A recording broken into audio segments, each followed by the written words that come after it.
So I think it is the idea that I'm going to hide a little bit after the screen.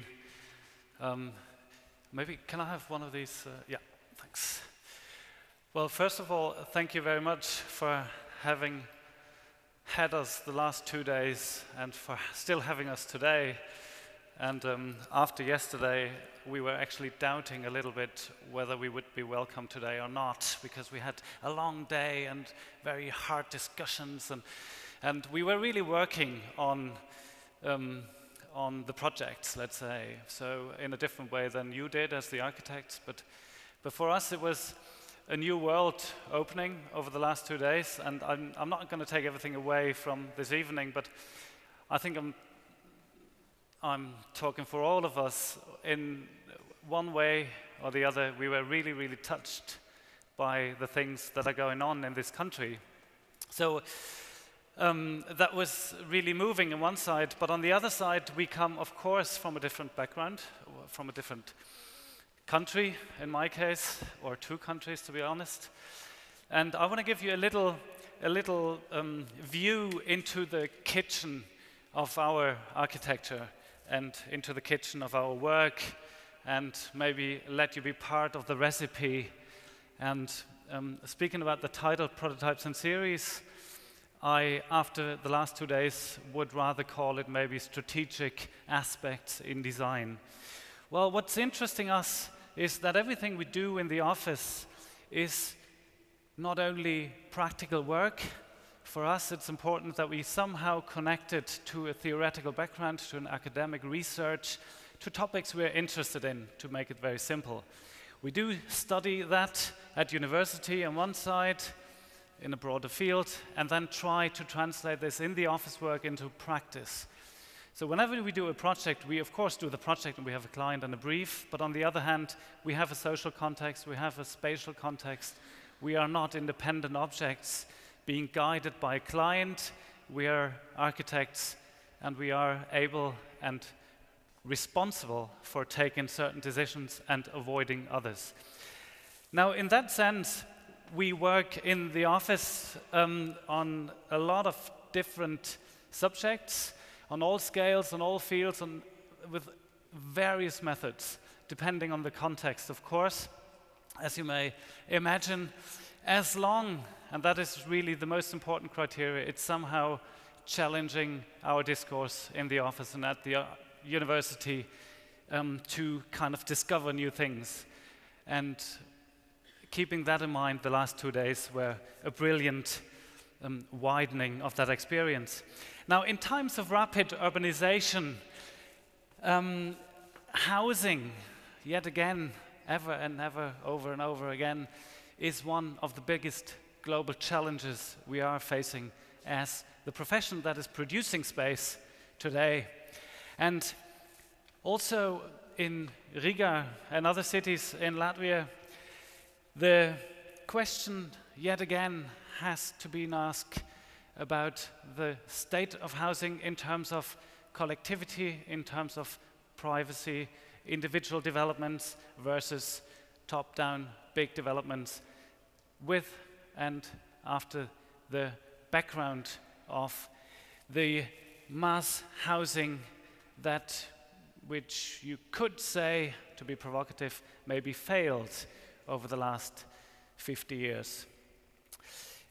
In that respect, I do honestly believe that we have to find mechanisms and tools and develop strategies how we can actually respond to the new urban generation, to new urban constellations, and how we can react on the different actors that are composing our urban life and that are kind of part of that of that life. And that has a lot to do with, it's a bit an unusual word maybe to use in architecture today, but it has a lot to do with the dignity of the people, with the dignity of life. It has to do with the quality of housing and the living standards, obviously. So in that respect, looking to Riga, maybe the density issue is not the issue here.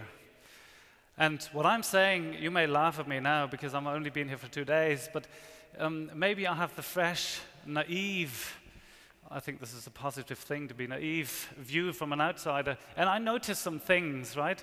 I notice the spatial programming, the coding of the urban structure here is very different to other cities. Very different to Dutch cities, which is my background, or even Berlin, where I'm teaching now.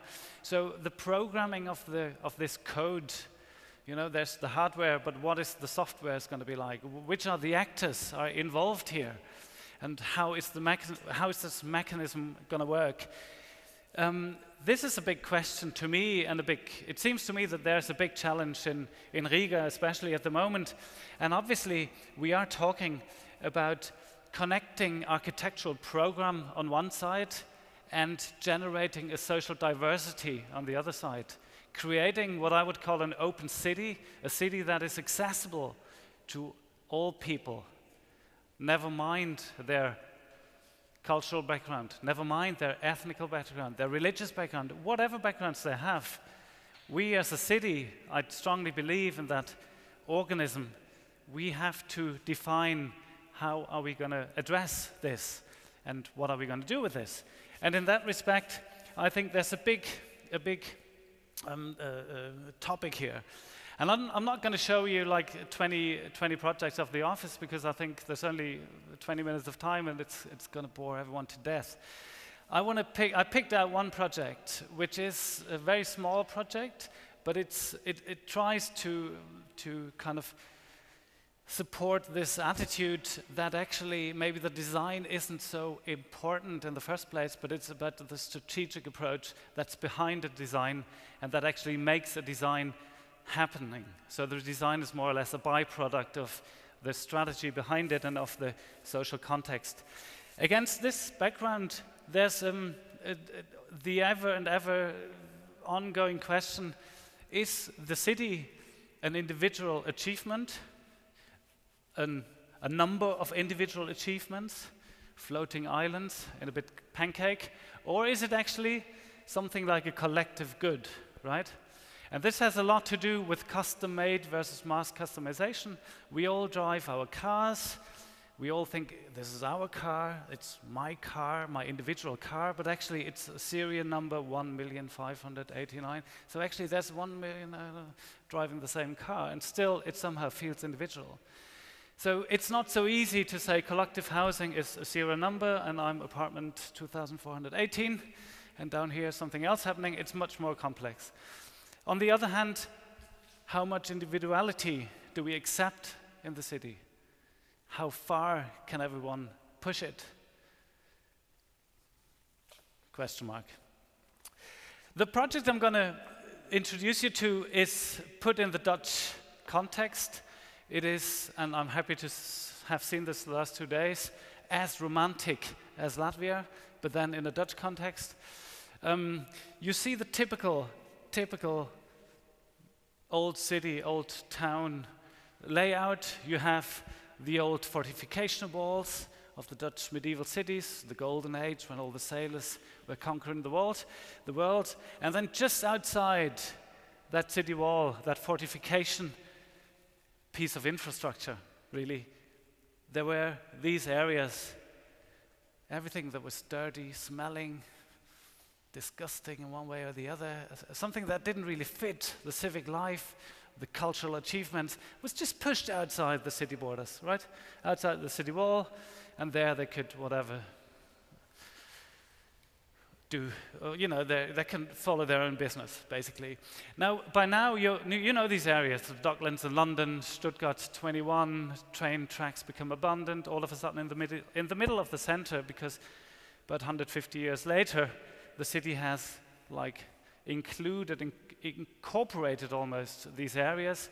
Now, this is one of the typical transition projects where this old slaughterhouse area was given a new programming, a new coding, as I would call it, in order to be a new kind of sort of acupuncture to the city and to the old traditional university city of Leiden, which is like generally a city which you are not allowed to touch or to change in any way because of for many monumental reasons. There was given an urban plan by a friend of mine, MVRDV, and they come up with this typical Dutch structure, right? I mean, we are living in the Netherlands in the densest country in Europe. I would guess the country is even smaller than Latvia. We have a population of 16 or 16.5 million people. And if you now take into consideration that 80% of the people live along the coast from Rotterdam, Delft, The Hague, Utrecht, Leiden, Amsterdam, that takes up 80%. There's a sort of a city emerging, which we call the Randstad, the border city, which is actually not a city in the traditional sense. It's more like a network of cities. And in that network, the spatial characteristics is that everything is flattened out. It's a pancake, 3 stories high, some high-rise buildings, but not important. Every city is more or less the same scale, the same size. There's not 1 million, 2 million city in the Netherlands. They're all like between 200 and 500,000-600,000 inhabitants. And we have this tendency of high, dense, low-rise buildings. So this is a typical floor plan of this attitude. The street patterns are taken over from the traditional city of Leiden, 8 meters wide, 8 meters high, a square in section. And from there you get another roof, 45-degree angle, and you fill that envelope. This is what's happening here. And very traditionally, every architect, by competitions, got a piece. And we said, okay, hang on. What are we actually doing here? Are we going on and on and on with the same pattern? Or is this location not the moment where we have to stop this? Right? We step back and we say, okay, as architects, we divide the plot differently. So rather than saying, yours is that side, mine is this side, you go on with your business, I don't mind, you know? We kind of mixed it. We mixed program, we mixed architects, we mixed clients to generate something that was pretty hard to achieve in terms of policies, but that was a response to the urge of dealing with public space in a different way. And the 11 projects are actually one project, or are they 11? I don't know. They are process related, obviously. We have a strategic points we followed, concentrating on standard in-between houses, but also concentrating on what we would call the cornerstones. And then we work with a sort of catalogous idea, with a sort of a structural symbiosis that goes hand in hand with the individual needs and dreams, maybe as well, of the people living there or using it as an office or as a housing. And maybe go back one step. As you can imagine, back to back, next to each other, 18 squeezed together on a footprint of 90 square meter. This is the achievement of a dense country, that every square meter is so expensive that nobody else can afford it anymore. So you have to be compact and kind of optimize the little space you have in that sense. And that optimization is maybe something that may be a bit odd to you. You have this fantastic wild and never-ending landscape. I mean, this is really something that is different in the context I'm working in at the moment. So we had to kind of come up with we had to deal with this ambiguity of serial housing on one side and the tailor-made architecture and the tailor-made spaces, actually. Try to avoid the word architecture in this context, on the other side. So what is actually the common structural principle, and what are the strong individual expressions? How far do we go, and where is that balance? And obviously it's a process. It's not something you sit down and you decide on the first day and everyone's going to follow it. It's kind of evolving whilst doing. It's learning by doing. And one of the learning curves was that we are, of course, generating an architectural zoo if we split 20 architects and everyone does another building. So we were kind of stepping back, using one material, not two, per house, and trying to go on with a simplicity in it that was correspond to the principal idea of that floor plan. And that floor of that envelope. And that envelope is very hard to work with, because back to back, next to each other, there's only one facade left. So out of that urgent need to bring light in, and I mean, you have a lot of light here, but believe me, in the Netherlands we have 90% of gray, rain, and so light is really a big issue and a big value as well. We kind of tried to figure out a sort of an idea how we could actually correspond to that, to the technical problem of bringing light in on one side, and the wish of having a backyard, a front yard, some outdoor space on the other side, which the structure of the project wouldn't allow in the first place. So this was the project we won the competition with, actually, a prototype that is exactly dealing with these two consequent ideas. And if you look at the floor plan, then you see that actually some things get lost here on the way, but never mind. You see the principle. Maybe this is the most clear, simple thing to explain it. In order to achieve this and to get the light deep in and kind of make this more or less transparent houses we had in mind, we pushed everything we didn't want to have in the way to the side. It's very simple. You take a broom and you clean up the mess, and you got to, you stick it in the wall in this cupboard, and that cupboard is a piece of infrastructure to us. It kind of contains everything that's important. No cables, ductors, wiring, stairs, kitchen, bathroom, everything the mess, let's say. And that leaves you with just 3 spaces: living, working, whatever you want to fill it with, a private floor and an outdoor floor. And actually, talking about the funny part of it, we were awarded with a sustainability award of this without ever having thought about a sustainable issue here when designing it. But the fact that we were actually tilting the roof a little bit here, or actually here, we have an east-west orientation, which means the sun comes in longer every day. That led to the fact that we were enhancing the thickness of that floor in order to get the energy stored over day and released overnight. So we cut the energy peaks, basically. And also the side effect on the other side was that the backyard, which was on our roof, is a very exhibitionist space in the first place. Now, I mean, you're sitting there and everyone's saying, "Hi, how are you? Oh, great." And this is the last thing you want when you come home from work, like chatting with the neighbors about the weather.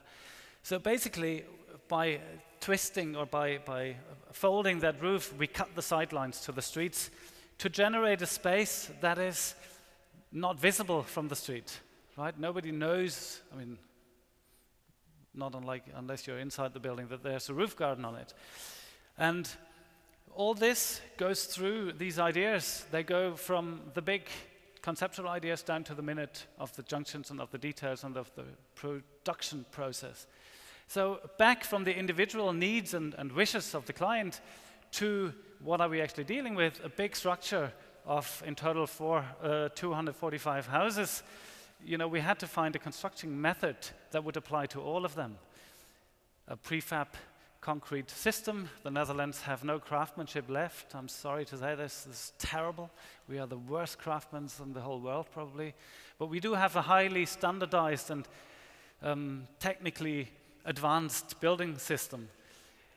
So we integrated that in the building process in order to have, in that simplicity of the structure, a varieties of fill-ins.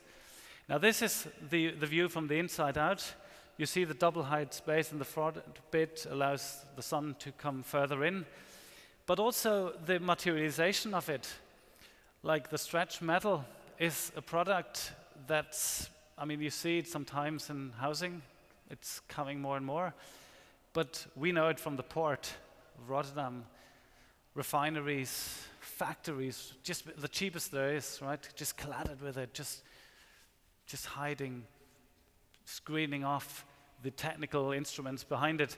And this is actually a very, very inexpensive product. So we choose a stretch metal with a little glim. We found that in Italy in order to reflect the light further inside the building. Of course, the acoustic problems can easily be solved, right? You just put a soft shell behind it and you're done. So also from that aspect, we are kind of trying to double program everything we do. Because we have, I mean, the whole building which is lower than social building standards. The square meter building costs were 1,050 euros, which is nothing in that sector. And we had to be forced somehow to kind of simplify, minimize, reduce, and just concentrate on the important things, and everything else we skip, we leave out, we don't do.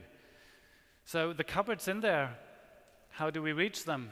The client has been given a ladder from his grandfather when he died, an orchard ladder to pick apples and pears. Obviously, there's no trees on the roof, so that ladder came abandoned somehow. There was no use for that anymore, but you can't throw it away, right? So we integrated it in the design process, saving a stairs or a ladder to the higher cupboards. We introduced this, and all of a sudden it became a new programming, a new use, if you want. Inside, outside, the same material, protecting mechanical damage on the outside, allows you to have a very cheap rain protection under it, just EPDM foil. And on the other hand, kind of the experience that you can actually bring the material in, which is maybe strange in the first place, but actually makes it very comfortable as well on another sense. And this goes through from big scale to small scale, from the first idea to the detailing. There's one detail that can be applied all over and be repeated all over again, but the fact that it's kind of made for this house and the high repetition made it possible in the end. And this fascination about how the beauty of tectonics interweaves with the spaces created is something we always try to achieve in the projects, whether they are done out of timber or whether they're done out of other materials. So the method we're using stays the same. We can choose parts of it, but we're still in the same kitchen, we're still cooking out of the same fridge. Just instead of tomatoes, we are using maybe cucumbers or other ingredients. So this interdependency of construction and architecture is something that is coherent. And when I started teaching in Berlin, the first thing I did was actually I got rid of the classical division of the subject design in architecture and construction in architecture. So I have a double chair and I integrated this into one. And the students, I mean, if you don't know how to construct a space, how the hell can you design it? And if you don't know how to design a space, you don't even have to start thinking about construction. So there's an immediate interaction here between all these, and I think they come back in these buildings, the simplicity of it, and always, again, these questions, how do you go from inside to outside, the thresholds, the zoning in it, the amount of privacy, the amount of public space. Are we exhibitionists, like here? Hide, expose, what are we actually dealing with? What context are we in? What program are we in? Who are the people inhabiting this space? And I'm particularly proud about this image because it shows, in a very simple way, the failure of an architect, right? We were thinking about this porch sort of space as an entry space for months and months and months, redesigning it, simplifying, redesigning. And then we had a solution where we thought, actually, it works quite well. And out of this intense obsession with this threshold between outside and inside, we totally forgot about the user. And what did the user do? He added the most beautiful detail in the whole house. He put a swing, right? And actually, if you look very carefully, there are another hooks here. So actually, the friend of the kid can come and swing as well. They can swing parallel, they can bump their heads. So, you know, it's a social interaction which may end in hospital, but also it could make friends, and it's sort of a bonding somehow, no? So actually, it's one of the most embarrassing pictures we have, to be honest, because the beauty is not done by us, but by the owner itself. And well, this story about the interaction between the architect and the owner, be it one person or be a bigger group, like in this setting, it was like a huge group of 18 families we had to deal with at the same time, corresponding to all individual needs on one side, but then to the collectivity of the whole, is really something that is absolutely fascinating us. And this interaction, which is not only in the architecture, but it really starts in the very beginning in the dirty work, which has an amazing beauty, as you ask me, if you ask me, you know, being out there with the rubber boots and kind of pouring the concrete is the most amazing thing, because it's the moment when you actually start creating your ideas and translating it into a spatial, well, constellation, if you want. It may end as a house, it may end as something else, it doesn't matter. It's something that is called a place, it's called a home, if you want. So I think I'm more or less 5 minutes over probably, or 10 even. I'm gonna stop. Thanks very much. And yeah. Thank you for your presentation, and we have another microphone in the other opposite point of the hall. Do we have any questions about this sort of approach where individuality meets all the other issues?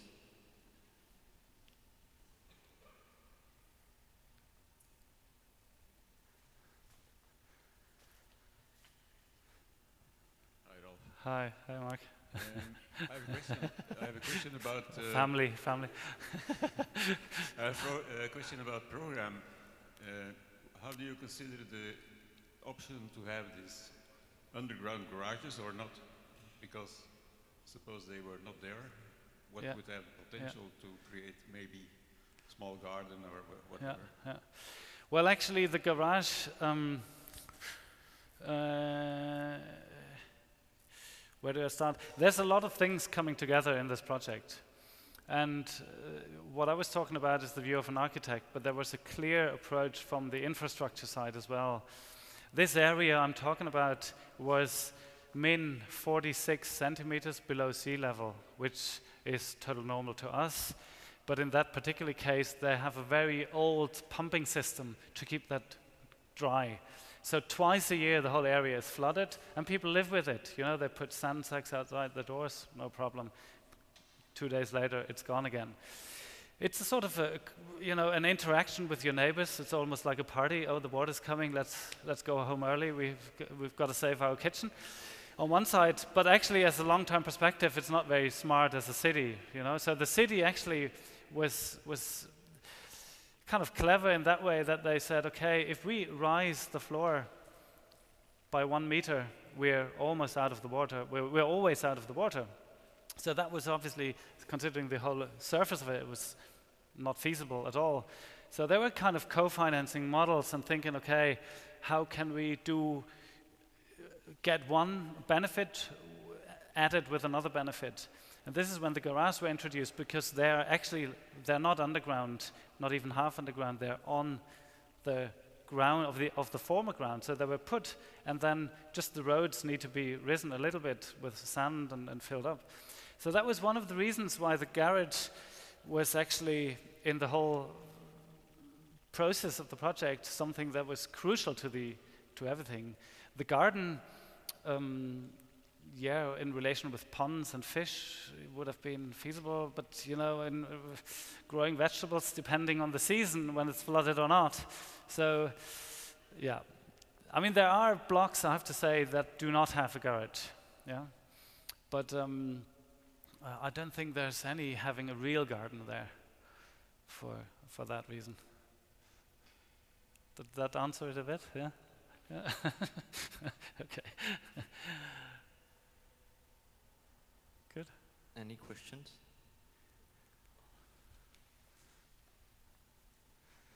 Short question about tenants. Did they take part financially from the early stages of the project. Did they finance the project themselves on the early stages, or how did you organize that? Okay. Yeah. They did, absolutely. They did. But it's a very, how do I say, it's a very complicated setting, because not every client is there as an individual. They had to be as a group. So actually one block functions as a financial unit. They have one, what we would call a shared ownership of the common ground, and only the parts on top, the fillings, they're like individualized.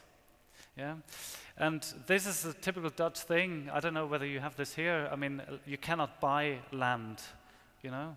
You can only lease rent it for 99 years, and then your children are gonna negotiate again over the land you're building on. So in that constellation, they were integrated from the first part. They're a crucial part of it on one side, but not as individuals, right? They're like little entities, well, it's actually, if you want, they started their own real estate unit, no? As 18 families, friends together, and they try to get it feasible. And what's important in this is that we are in the north of the city, which is quite a poor area. And obviously in the Netherlands, we're really concerned about, if we do new developments, that we only have the new people from Amsterdam, double income, no kids in there. So in order to avoid this, people from that area have been given a financial support of, let me think, about 5 to 10% of the total construction work by the municipality, because they were really concerned in keeping as many people of that area in that area, right? So there was no interest in changing the population at all. But the population we're dealing with is not the most, you know, they're normal people, you know, like they don't have a huge income, and this is also how we're reducing the things. Just do this, do that, and that's it. That's all we can afford. Yeah. So Good. thank you, Ralf. Thanks a lot. Yeah.